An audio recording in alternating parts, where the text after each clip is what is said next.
Hello guys. So I hope आप सब अच्छे होंगे। सो आज के लेक्चर में हम पढ़ने वाले हैं अबाउट इलेक्ट्रोकेमिकल सेल्स। ठीक है, इलेक्ट्रोकेमिकल सेल्स क्या होते हैं, उसमें से एक इलेक्ट्रोकेमिकल सेल्स में आज डिस्कस करूंगा। What are the electrochemical cell. Electrochemical cell क्या होता है? ठीक है, what are the electrochemical cell. Electrochemical cell, जब हम इलेक्ट्रोकेमिस्ट्री पढ़ते हैं तो इलेक्ट्रोकेमिस्ट्री में जो हमारे इलेक्ट्रोकेमिकल सेल्स होते हैं, बेसिकली उनका यूज होता है केमिकल एनर्जी को इलेक्ट्रिकल एनर्जी में एंड इलेक्ट्रिकल एनर्जी को केमिकल एनर्जी में कन्वर्ट करना। सो इलेक्ट्रोकेमिकल सेल्स जो होते हैं वो दो टाइप के होते हैं। इलेक्ट्रोकेमिकल सेल्स कितने टाइप के होते हैं? बेसिकली दो टाइप के होते हैं। एक होता है गैल्वेनिक सेल, एक होता है आपका गैल्वेनिक सेल। इस गैल्वेनिक सेल को हम वोल्टाइक सेल भी कहते हैं। Galvanic cell is also known as voltaic cell. Galvanic cell को हम वोल्टाइक सेल भी कहते हैं। दूसरा जो सेल है हमारा वो होता है इलेक्ट्रोलिटिक सेल। दूसरा सेल क्या होता है? Electrolytic cell. आज की क्लास में हम डिस्कस करेंगे about galvanic cell construction. Galvanic cell जो होता है, ये जो गैल्वेनिक सेल है ये क्या करता है, जो आपकी केमिकल एनर्जी है, ठीक है ना, ये केमिकल एनर्जी को it convert chemical energy into electrical energy.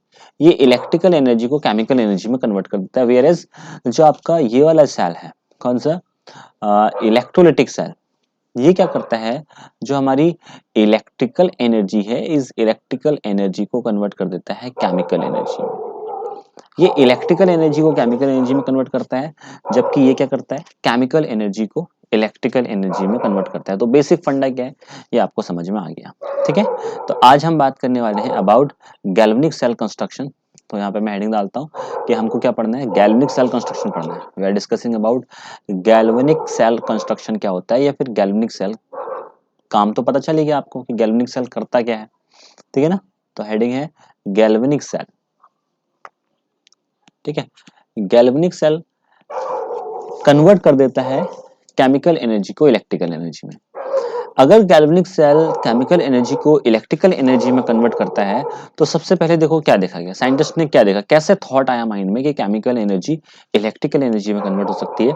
तो सबसे पहले उन्होंने क्या किया, जैसे कि वीकर लिया, वीकर इन द सेंस एक सेल लिया, वीकर इन द सेंस एक सेल लिया, एक सेल बनाया, इसके अंदर एक सॉल्यूशन फिल कर दिया, लाइक ZnSO4 सॉल्यूशन भर दिया, इसके अंदर जिंक सल्फेट का सॉल्यूशन भर दिया। क्या भर दिया? Zinc sulphate solution.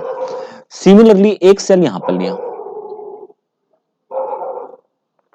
सिमिलरली एक सेल यहां पर बनाया, इसी तरीके का अपैरेटस, इसी तरीके का कंपार्टमेंट लिया, उसके अंदर जिंक सल्फेट सॉल्यूशन भरा हुआ है, इसके अंदर CuSO4 सॉल्यूशन मतलब कॉपर सल्फेट सॉल्यूशन को फिल कर दिया। बहुत सिंपल है। आगे क्या किया, ये जो जिंक की रॉड है, मतलब जिंक सल्फेट जो सॉल्यूशन है, इस जिंक सल्फेट सॉल्यूशन के अंदर एक जिंक की रॉड को डिप कर दिया, like this. Zinc sulphate solution में क्या कर दिया, एक जिंक की रॉड को ही डिप कर दिया। तो जिंक सल्फेट सॉल्यूशन में क्या आ गया, एक जिंक की रॉड आ गई। जिस मेटल का सॉल्यूशन है उसी मेटल की उसमें रॉड डालनी। सिमिलरली कॉपर सल्फेट सॉल्यूशन में कॉपर की रॉड को डाल दिया। सिमिलरली कॉपर सल्फेट सॉल्यूशन में क्या कर दिया, कॉपर की रॉड को डाल दिया। इतना ठीक हो गया।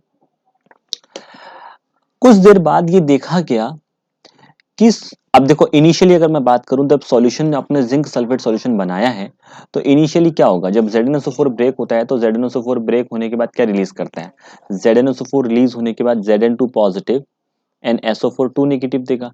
तो इनिशियली सॉल्यूशन में जिंक 2 पॉजिटिव और SO4 2 नेगेटिव आयन का कंसंट्रेशन बराबर था, लेकिन हल्के हल्के क्या हुआ, जिंक सल्फेट सॉल्यूशन में मेल्ट होने लग गया। मेल्ट होने लग गया मतलब ये जिंक की रॉड हल्के हल्के मेल्ट होने लग जाती है। ये ऑब्जर्वेशन था। एग्जाम में भी या फिर लैब में भी अगर आप ये वर्क करते हो, आपके पास कॉपर सल्फेट सॉल्यूशन है, कॉपर सल्फेट सॉल्यूशन में आप जिंक की रॉड या कॉपर की रॉड को डिप करोगे तो देखोगे थोड़ी देर बाद वो रॉड मेल्ट होने लग जाएगा और सॉल्यूशन जो है वो उसका टेम्परेचर बढ़ने लग जाता है, गर्म होने लग जाता है।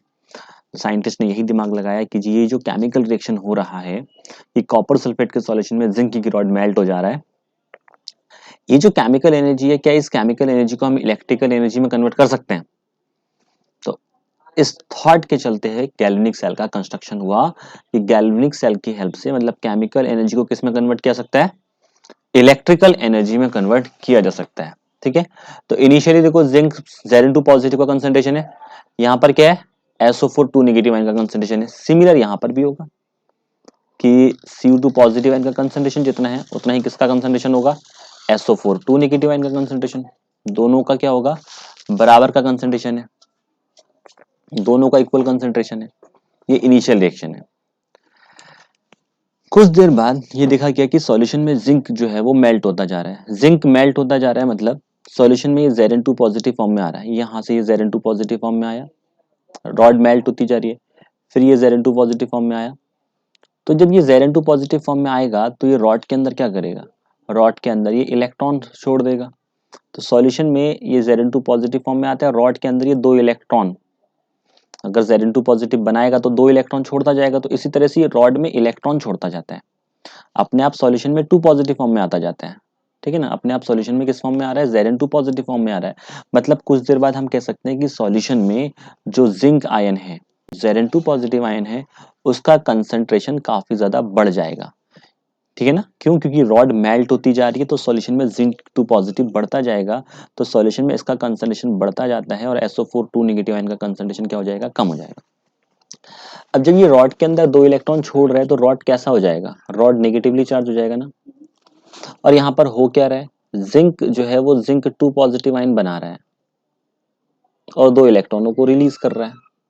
तो ये ऑक्सीडेशन है कि नहीं है, ये ऑक्सीडेशन है। और ऑक्सीडेशन कहाँ होता है, ऑक्सीडेशन तो एनोड पर होता है। तो ये हमारा एनोड बन गया, दिस इज आवर एनोड। ठीक है, उन्होंने देखा कि यहाँ पर इलेक्ट्रिसिटी रिलीज मतलब कि ऑक्सीडेशन हो रहा है, तो ये क्या हो गया, एनोड हो गया। Now this is our anode. इसको उन्होंने क्या किया, अगर यहाँ से इलेक्ट्रॉन निकल रहे हैं, इन रॉड अगर नेगेटिवली चार्ज हो रहा है दैट मीन्स इलेक्ट्रॉन का फ्लो होगा।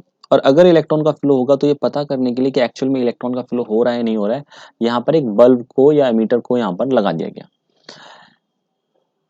तो यहाँ से बल्ब को कनेक्ट कर दिया और इस तरह से देखा गया कि ये जो बल्ब है ना, यहाँ पे जो बल्ब लगाया गया ये 2 से 3 मिनट के लिए ग्लो करता है। 2 to 3 मिनट के बल्ब ग्लो करा, उसके बाद ये बल्ब रुक गया। दूसरी चीज, बल्ब जब रुक जाता है तो उसके बाद वो क्या करते हैं वही भी हम देखेंगे। जब इलेक्ट्रॉन यहाँ से यहाँ की ओर फ्लो करेगा तो यहाँ पर सॉल्यूशन के अंदर क्या प्रेजेंट है, सॉल्यूशन के अंदर तो Cu2 पॉजिटिव आयन प्रेजेंट है। सॉल्यूशन के अंदर अगर हम देखें तो क्या प्रेजेंट है, Cu2 पॉजिटिव प्रेजेंट है। ये Cu2 पॉजिटिव क्या करता है, यहाँ से आने वाले इलेक्ट्रॉनों को एक्सेप्ट कर लेता है। जैसे ये 2 इलेक्ट्रॉनों को एक्सेप्ट करेगा तो ये क्या बनाएगा, कॉपर बनाएगा। तो यहां से जो इलेक्ट्रॉन आ रहे हैं कॉपर उनको एक्सेप्ट कर लेता है और हल्के हल्के ही कॉपर डिपॉजिट होता जाएगा। तो Cu2 पॉजिटिव आयन सॉल्यूशन से कम होते जा रहे हैं क्योंकि वो तो प्योर कॉपर बनते जा रहे हैं। तो थोड़ी देर बाद क्या होगा, कॉपर 2 पॉजिटिव आयन का कंसंट्रेशन SO4 2 नेगेटिव आयन के कंपैरिजन में कम हो जाता है। इस तरह से नॉर्मल रिएक्शन चल रहा था। यहाँ पर अगर इलेक्ट्रॉन ये कॉपर ले रहा है तो पॉजिटिव चार्ज आएगा, और पॉजिटिव चार्ज मतलब कॉपर इलेक्ट्रॉनों को एक्सेप्ट कर रहा है। Cu2 पॉजिटिव 2 इलेक्ट्रॉनों को एक्सेप्ट करने के बाद प्योर कॉपर बना दे रहा है। सो ये रिडक्शन है, और रिडक्शन कहाँ होता है, रिडक्शन कैथोड पर होता है। रिडक्शन कहाँ पर होता है, कैथोड पर होता है। अब क्या प्रॉब्लम आती है इसके बाद,